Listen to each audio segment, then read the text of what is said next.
Kita ke agenda ekonomi global pemirsa. Dari Amerika Serikat ada indeks tren ketenagakerjaan CB. Kemudian dari Uni Eropa ada penjualan retail dan pidato Presiden Kuba. Kemudian dari China pemirsa ada cadangan devisa. Kemudian dari Jepang cadangan devisa juga, dan indeks harga konsumen dari Thailand serta indeks harga konsumen dari Indonesia.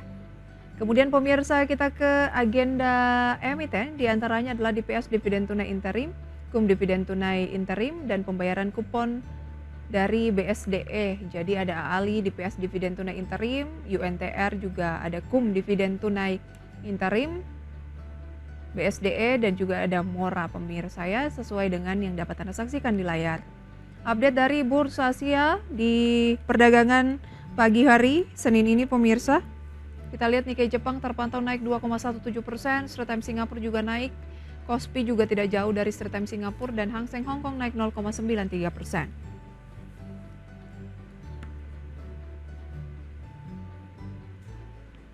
Ya, melihat penutupan dari bursa Amerika dan Eropa yang menguat pada akhir pekan lalu, dan kita lihat juga tampaknya seiring dengan pembukaan di bursa Asia pada pagi hari ini, mungkin ada peluang indeks harga saham gabungan juga akan berbalik arah dari pelemahan di pekan lalu ke penguatan.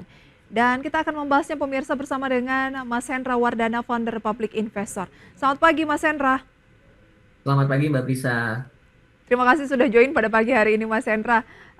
Mencermati indeks harga saham gabungan ya di pekan lalu ini kan berakhir mengalami pelemahan. Tapi baru saja kita lihat dari pembukaan Asia rata-rata menguat, apalagi Nikkei ini naik di atas 2%.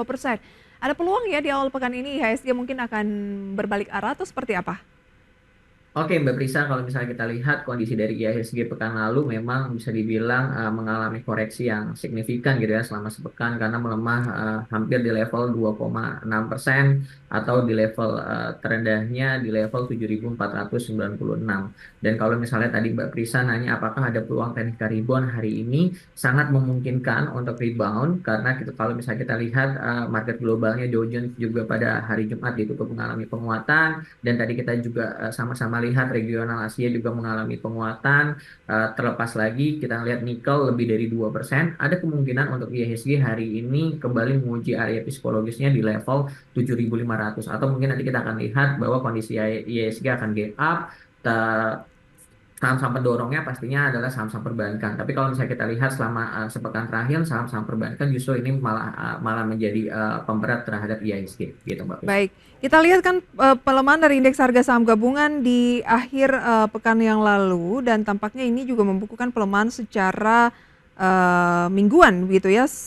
Untuk satu pekan yang lalu indeks harga saham gabungan turun sekitar 0,6% gitu ya, di 7.496, atau dalam 3 hari berturut-turut dari hari eh, tanggal 2 gitu ya, tanggal 2, 3, 4, ini semuanya kompak melemah. Anda melihat pelemahan IHSG ini sebenarnya tergolong wajar atau bagaimana kita dari 7.900 ke 7.400? Iya, sebenarnya bisa dibilang sebelumnya pada saat saya live di IDX saya juga bilang ada peluang bahwa IHSG akan koreksi, tinggal tunggu sentimennya aja, sentimen negatifnya aja, dan terbukti bahwa IHSG sempat di level 7.900, tapi saat ini diperdagangkan atau ditutup di level 7.496. Sebenarnya sentimen apa yang membuat IHSG turun lumayan dalam? Karena kalau misalnya kita lihat memang ada stimulus Cina yang membuat outflow lumayan besar selama satu pekan. Karena kalau misalnya kita lihat outflow satu pekan terhadap IHSG itu hampir di angka 5,07 triliun. Nah ini sangat besar angkanya. Terlebih lagi di saham-saham perbankan yang notabene sebagai pendorong atau penguat dari IHSG itu sendiri. Dan kita lihat juga adanya ketegangan di Timur Tengah antara perang antara Iran dan Israel. Nah ini membuat kondisi dari market kita sedikit panik. Tapi saya rasa untuk pergerakan IHSG hari ini akan kecenderungan mengalami penguatan, walaupun memang lebih hati-hati lagi kita sebagai investor.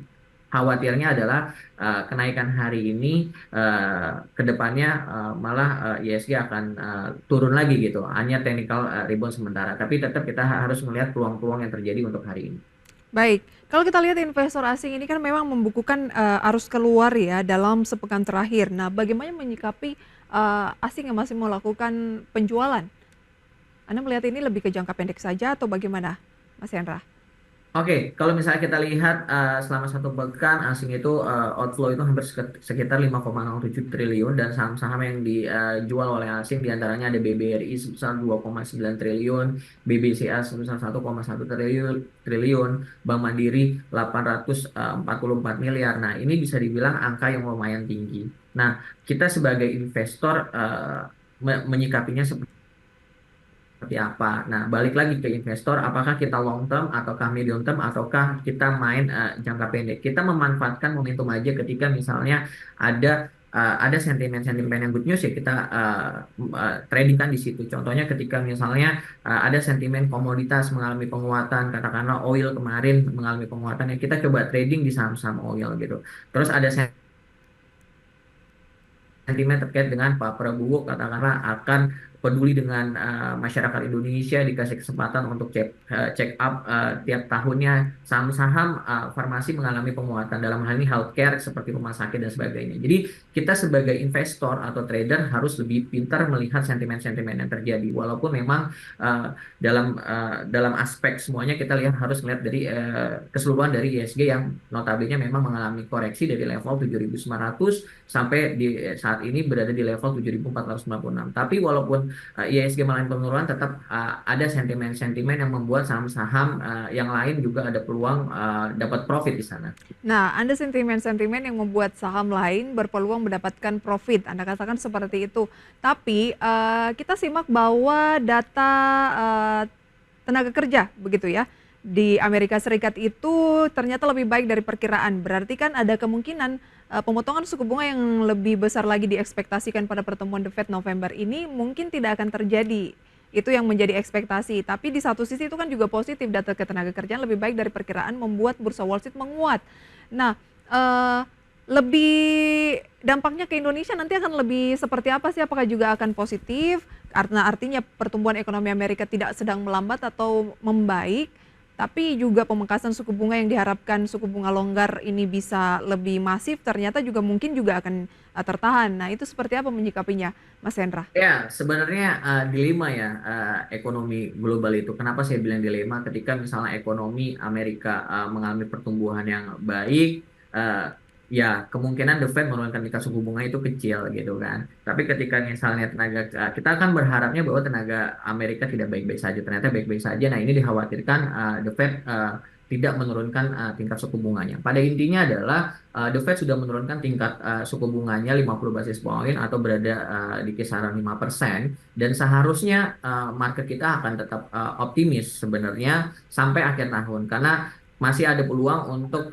Desember ketika misalnya Amerika tidak menurunkan tingkat suku bunga di bulan November karena faktornya itu bukan hanya angka dari tenaga kerja saja tapi terkait dengan angka inflasinya dengan harapan angka inflasi dari Amerika sudah mulai terkendali katakanlah di sekitar 2 sampai 2,3%. Nah, ini ada peluang untuk The Fed menurunkan tingkat suku bunganya sampai akhir tahun sekitar 25 atau sampai 50 basis point.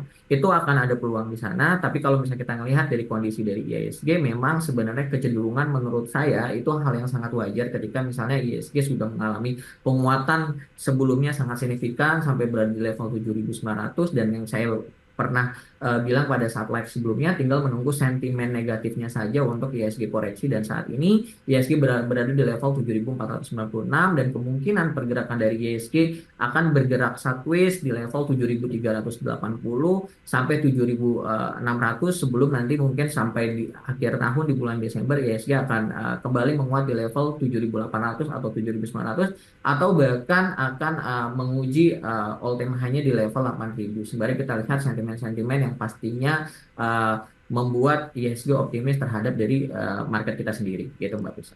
Baik. Nah, kalau melihat dari saham komoditas ini kan berkinerja baik ya, beberapa waktu terakhir ini juga karena harga komoditas yang memang lagi tinggi. Sedangkan saham unggulan, Tanda tadi sudah men-sounding juga perbankan misalnya mengalami aksi jual dalam jumlah besar begitu. Ketika IHSG lagi melemah, sebaiknya kita melihat emiten itu dari segi value atau nilai atau growth pertumbuhan. Oke, balik lagi itu masing-masing ke profil dari investornya seperti apa. Kalau misalnya memang tipikalnya untuk yang katakanlah jangka panjang atau lebih ke investor ya pastinya lebih ke growth gitu kan. Tapi Hmm. kalau misalnya tipikal yang jangka pendek atau medium term yang lihatnya value, yang ibaratnya lagi happeningnya nih saham apa gitu kan. Kalau misalnya kita katakanlah dengan kondisi IISG kemarin mengalami koreksi sangat signifikan, kita trading di saham-saham perbankan, kita maksa untuk saham-saham perbankan untuk beli pada saat itu, ya otomatis kita sudah rugi gitu loh. Apalagi saham-saham perbankan outflow. Dan kalau misalnya kita lihat 70 sampai 80% saham-saham perbankan itu pasti didominasi sama asing. Jadi ketika misalnya asing masih sangat agresif untuk outflow, saham-saham yang katakanlah tipikal investor yang growth ya lebih baik sabar aja, tunggu ada benar-benar technical rebound di saham-saham perbankan yang notabene sudah mulai asing sudah mulai tidak outflow nih atau asing udah kembali inflow. Nah, itu mungkin bisa menjadi pilihan ketika teman-teman investor ingin mencicil saham-saham perbankan. Tapi ketika misalnya value investing katakanlah pilih yang berdasarkan emiten-emiten yang masih under value dan Mhm. sebagainya, mungkin bisa pilih-pilih saham-saham yang katakanlah yang diuntungkan seperti komoditas. Kemarin kalau misalnya kita lihat saham-saham komoditas seperti Medco itu selama sepekan mengalami penguatan sebesar 9,2%, Elsa juga mengalami penguatan sebesar 6,6%. Dan kalau misalnya kita lihat Raji itu menguat 33%, dan mungkin hari ini adalah momentumnya untuk saham-saham batu bara, karena kalau misalnya kita lihat di perdagangan pada Jumat kemarin saham apa namanya sektor komoditas batu bara Newcastle itu mengalami penguatan sebesar 4%, lebih dari 4%. Jadi kemungkinan hari ini saham yang happening adalah saham-saham batu bara. Baik, tergantung profil risiko. Kalau untuk investasi dan mengikuti institusi begitu ya, biasanya tuh sukanya yang growth, saham-saham yang growth. Tapi saat ini momennya lagi di saham-saham yang lebih ke value begitu ya. Tergantung Anda mau pilih yang bagaimana, jangka pendek atau agak jangka panjang. Nah, kalau jangka pendek hari ini ada peluang mungkin dari komoditas batubara begitu ya, Mas Hendra? Betul, untuk komoditas batu bara. Baik, nanti akan kita bahas rekomendasi saham pilihan Anda. Ada tidak sih yang basisnya ini value atau lebih banyak ke yang growth, dan sektornya apa? Apakah termasuk batu bara? Usai jeda, Mas Hendra dan juga pemirsa, segmen Market Buzz akan segera kembali.